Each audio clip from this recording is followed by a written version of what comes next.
Hablaremos esta noche de autómatas a lo largo de la historia, e incluso a caballo de los mitos, porque algunos dicen que el primer autómata figura en los mitos griegos y lo construyó Hefesto. Y nos referimos a Talos, un gigante de bronce. Hefesto lo había construido para regalárselo a Minos. Hefesto era un dios, el dios industrioso, un dios herrero que tenía una fragua allá en el fondo, no sé de qué volcán, probablemente el Etna o uno de esos. Hefestos era muy ingenioso, muy feo, y se había casado nada menos que con la más hermosa de todas las diosas, que era Afrodita, la diosa del amor. Bueno, Hefesto había construido a este gigante. En realidad, lo había hecho para el rey de Creta, Minos. Y Talos fue el guardián de Creta. Daba cada día 3 veces la vuelta a Creta, ¿no? Son muchos kilómetros. Y estaba armado e impedía a los extranjeros entrar a Creta, pero también a los habitantes de Creta irse de la isla. O sea que era muy, muy rápido, me imagino yo. Para escapar a su vigilancia, Dédalo, que famosamente era el ingeniero a sueldo de Minos, tuvo que irse volando para que Talos no le impidiera partir. Las armas favoritas de Talos eran las piedras, las podía arrojar a gran distancia. Cuando Talos agarraba a alguno en falta, es decir, queriendo entrar o salir, se introducía él mismo en el fuego, se metía en el fuego y calentaba su cuerpo metálico y luego oprimía a los enemigos entre sus brazos y los quemaba. Es decir, los abrazaba con Z y con S. Bien, Talos era invulnerable en todo su cuerpo, a excepción de la parte baja de la pierna, donde tenía una pequeña vena cerrada por una clavija. Y a la llegada de los argonautas a Creta, Medea, la bruja, logró con sus hechizos romper aquella vena vital de Talos y el autómata dejó de moverse para siempre. Yo creo que le afanaron la clavija. Eso es lo que me parece a mí. Pero bueno. Fuera de los mitos, desde siglos antes de Cristo, se comenzaron a crear autómatas. Isaac Asimov explica que nunca se da cuenta de los mecanismos en los relatos acerca de autómatas. Solo queda la estampa de lo que eran y lo que eran capaces de hacer aquellos muñecos. Pero nunca te dicen cómo lo hacían funcionar. Eso entre los griegos es muy explicable porque ellos creían que estos ingenios tecnológicos eran cuestiones menores, que los hombres nobles no hacían cosas con las manos, sino con el puro pensamiento. El trabajo manual, el trabajo banáusico, decían ellos, era despreciado bastante. Y acá siempre contamos que los músicos no eran muy bien vistos. Y el artista, especialmente el artista que construía cosas como el pintor o el escultor, era visto más bien como un instrumento de los dioses, como si los dioses poseyeran a los artistas y los impulsaran a la creación de cosas mejores que el artista mismo. Bien, pero sigamos hablando de los autómatas. Asimov trata también en su libro de ver cuáles serían las fuentes de movimiento de estos autómatas. Entonces, dice medio oscuramente, movimientos ascendentes de agua caliente o de aire caliente, el vertido progresivo de un líquido que provocara la ruptura de un equilibrio y entonces, o la caída de un peso, y se provocaba entonces el movimiento que maravillaba, ¿no?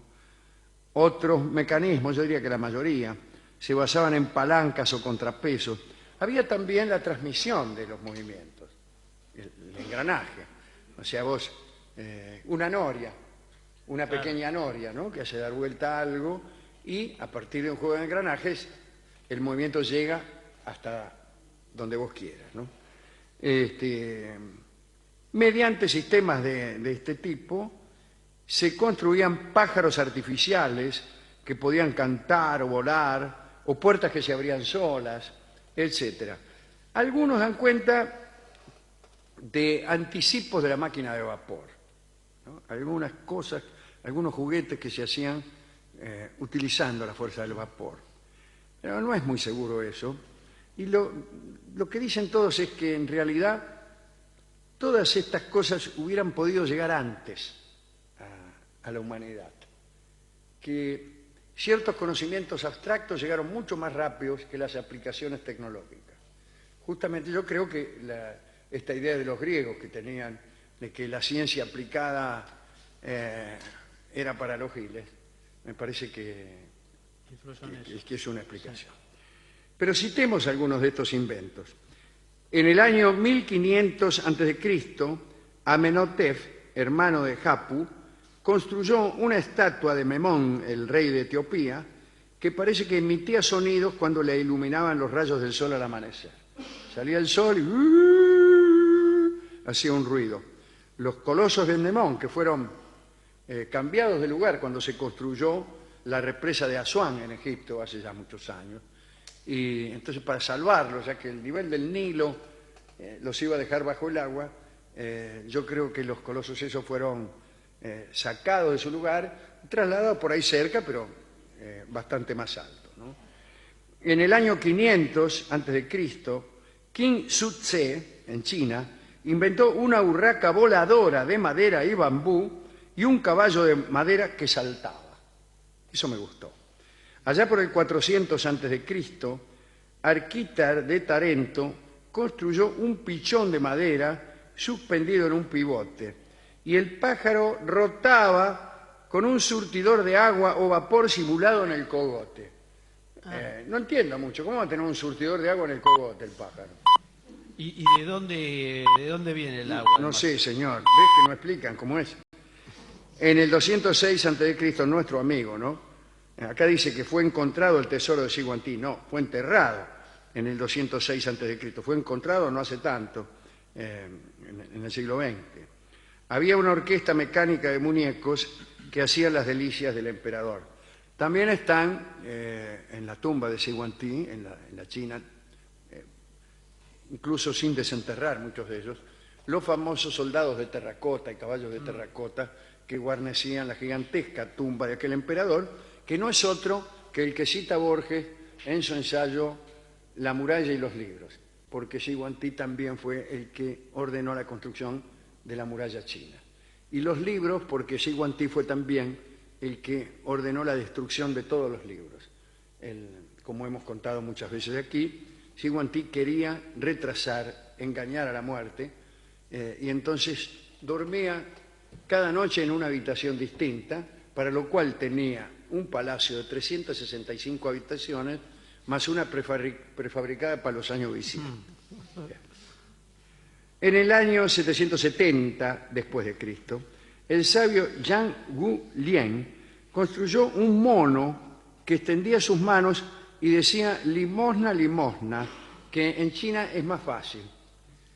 Y que cuando la recibía, me refiero a la limosna, la guardaba en una bolsa.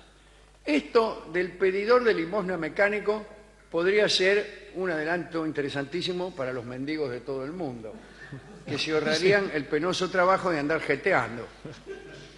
Entonces, para no andar ahí pidiendo, qué sé yo, incluso recibir la afrenta de un perdón hermano, claro. Es mejor poner una máquina pidiendo limosna por uno y pasar todas las noches, abrirla con una llave y sacar todas las fichas. A ver qué recaudó. Y a ver qué recaudó y listo. La máquina dice que Dios se lo pague. Sí. Debe ser carísima igual la máquina. Sí, es muy cara, pero los mendigos manejan mucho dinero, como sabe cualquiera que haya visto justamente la obra Dios se lo pague. Han Chi-ho construyó un gato de madera que cazaba ratas verdaderas. Le llaman la trampera. Claro, tenía un alambre y Claro, con un alambre. Otro sistema para el movimiento es la cuerda, evidentemente, ¿no? Sí. Con la tensión de un resorte que luego se va aflojando de a poco y esto genera un movimiento, en fin. De Alberto Magno, el mago, se cuenta que tuvo un sirviente mecánico y que Roger Bacon creó una cabeza parlante y que René Descartes inventó un autómata al que se refería como mi hijo Francine. Bueno, Leonardo da Vinci hizo un león automático en honor al rey de Francia, que era, si no me falla la cuenta, Francisco I de Valois. Uno de los más célebres constructores de autómatas fue Jacques de Vaucanson, que había hecho un pato de cobre que bebía, comía, graznaba, chapoteaba en el agua y digería su comida. Bueno, ni siquiera hoy se hacen autómatas tan perfectos. No. Eso me lo han pedido mis hijos de regalo. Papá, quiero un pato que haga todo que eso. digiera. Se dice dijera. No, pero que dijera, papá, Bien. con G. Dice... Y usted le llevó una churrera, que era lo más parecido a eso. No, que tenía. también inventó un flautista y un tamborilero en 1738. El primero, el flautista, era un complejo mecanismo de aire que causaba el movimiento de los dedos y labios que permitía al autómata ejecutar el instrumento. Los hermanos Melardet, que eran cuatro, Henri, Jean-David, Julien Auguste y Jacques Rodolphe, eran los cuatro Melardet. Fueron expertos en autómatas y allá a principios del 19 construyeron un escritor dibujante con la forma de un chico arrodillado con un lápiz en la mano. Escribía en inglés y en francés y dibujaba paisajes. Muy útil. Sí, bueno, por lo menos atractivo. Sí. Bueno, también estaba, en el siglo XIX, fue construido el famoso muñeco que era el turco, que jugaba al ajedrez y que se exhibía en toda la feria. Después se descubrió que en realidad era una trampa, porque había un tipo escondido adentro. Ah, pero eso es un disfraz, no es Entonces, vos te sentabas y jugabas con el tipo movía piezas, pero en realidad había un niato adentro que era el que jugaba. Bien, Houdini, el mago, inventó una muñeca que escribía, también hizo una acróbata, una bailarina y un hombre que apuntaba con una escopeta. No es mucho un hombre que apunta con una escopeta. por las dudas... no lo Thomas discuto. Alva Edison construyó en 1891 una muñeca que hablaba mucho, tanto que después la convirtió en fonógrafo. Ese es un invento, el fonógrafo es un invento. Ese es un invento. ¿Qué muñeca que habla? ¿Qué me venís con esto? El verdadero invento es capturar el sonido y guardarlo para siempre. Qué raro eso. Poder reproducir. Para mí eso es lo más maravilloso que se ha inventado nunca. Qué raro. Dígame, pregúnteme, ¿cuál es el invento que me parece más maravilloso e imposible? ¿Qué es lo más maravilloso e imposible en cuanto a invento? El aeroplano. No, pero en serio creo que guardar el sonido es incluso mucho más maravilloso que la foto, por ejemplo. Porque si bien se mira, en algún momento los pintores guardaban tu imagen. Bueno, costaba un montón, qué sé yo. Pero el sonido, guardar el sonido, que es mucho más inaprensible aparentemente. Y sin embargo, ahí lo tiene. Mátese de risa. Terminemos contando algo que sucedió en China cuando la visitaron los jesuitas. El emperador Qianlong, de la dinastía Manchú, era un apasionado por las fuentes, no por las fuentes en el sentido de preparar uno una tesis o de un trabajo periodístico, sino las fuentes de agua. Con la presencia de los jesuitas en su corte, fueron los jesuitas a la China, querían cristianizar a los chinos. Muy bien. Y entonces empezaron a construir los jesuitas fuentes en las que peces, pájaros y otros animales escupían agua. Entusiasmado por la sabiduría de sus visitantes, Qianlong les pidió que inventaran para él animales artificiales. Muy bien. De eso se encargó el jesuita Thibault, que construyó un león autómata de tamaño natural. Un día en que el emperador paseaba por sus jardines, Los misioneros pusieron el mecanismo en marcha. El león corrió al encuentro de Qianlong, que salió rajando, se pegó un chucho de Padre y Señor Nuestro. Y ordenó a la guardia que atacara a la bestia. Una vez que se aclaró el asunto y el emperador perdió el miedo, se construyó un tigre para su beneplácito. Pero pronto los animales mecánicos aburrieron a Qianlong y ordenó que se fabricara un hombre mecánico. Thibault se encargó una vez más del trabajo. El emperador permaneció largas jornadas junto al jesuita en su taller. Luego de un año la obra quedó terminada, pero Qianlong no fue satisfecho y los jesuitas perdieron su favor. El autómata solo se movía en línea recta y no podía acompañar al emperador en sus paseos.